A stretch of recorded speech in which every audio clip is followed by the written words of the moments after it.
हमारे YouTube channel और Facebook page पे बहुत बहुत स्वागत है। आज हम आपको क्लास 10th और 12th जो दोनों में ही कॉमन है उस चीज़ को हम डिस्कस करेंगे जिसका नाम है रेखीय आवर्धन।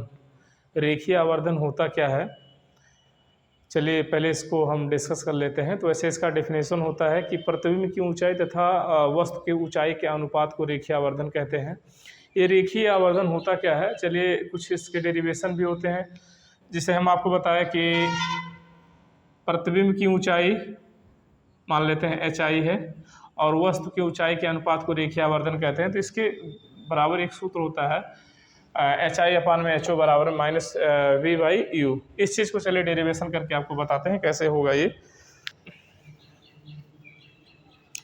प्रतिबिंब की ऊंचाई तथा वस्तु की ऊंचाई के अनुपात को रेखीय आवर्धन कहते हैं। इसको हम लोग EM से प्रदर्शित करते हैं।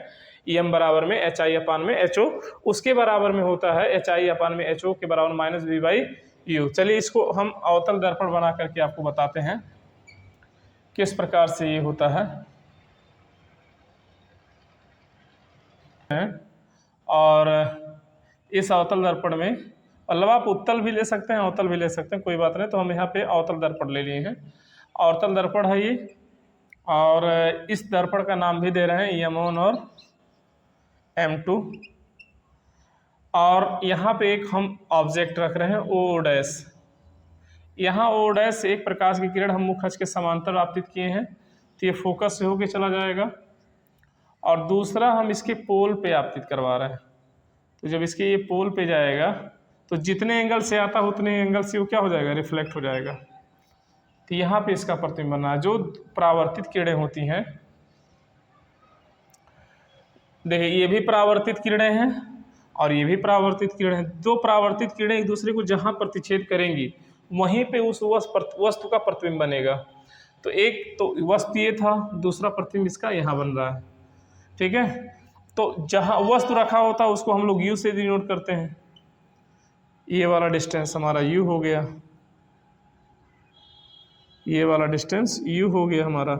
और ये वाला जो डिस्टेंस होगा हमारा, ये वाला कहलाएगा V, जहाँ पे प्रतिबिंब बन रहा है। ये हमारा V हो गया। तो U और V, अब इसकी हाइट मान ले रहे हैं HI है और इसकी हाइट मान ले रहे हैं HO है। तो इसका डिफिनेशन क्या आपको बताया गया है कि ये HO होगा, सॉरी HO और ये HI। तो देखिए यहाँ पे I' लिख दें और ये O' है। हाँ देखिए इसका डेफिनेशन जो आपको बताया गया है कि प्रतिबिंब की ऊंचाई तथा वस्तु के ऊंचाई के अनुपात को रेखीय आवर्धन कहते हैं। इसको EM से प्रदर्शित करते हैं, ठीक है। तो HI/HO बराबर में ये होता भी है कि -V/U। तो किस प्रकार से V/U होता है उसको हम चलिए थोड़ा सा देख लेते हैं। देखिए ये वाला हम मान ले रहे हैं थीटा है, जैसा कि हम आपको पहले ही बता चुके हैं कि जितने एंगल से ये आपतित होता है, यानी अगर जो कोण हम कहें ये हमारा कोण आपतन कोण है, तो ये हमारा ये वाला जो कोण आप देख रहे हैं, ये वाला कोण, ये हमारा कौन सा कोण होगा, ये हमारा हो जाएगा परावर्तन कोण। तो हम लोग पढ़े हैं कि आपतन कोण और परावर्तन कोण सदैव बराबर होता है। ये 90 का है तो ये भी 90 का है, समझ रहे हैं। तो दो कोण बराबर हुआ तो तीसरा कोण आपका ऑटोमेटिक बराबर हो जाएगा, ये वाला कोण और ये वाला कोण, ये यानी कि ये कोण और यानी कि ये वाला कोण।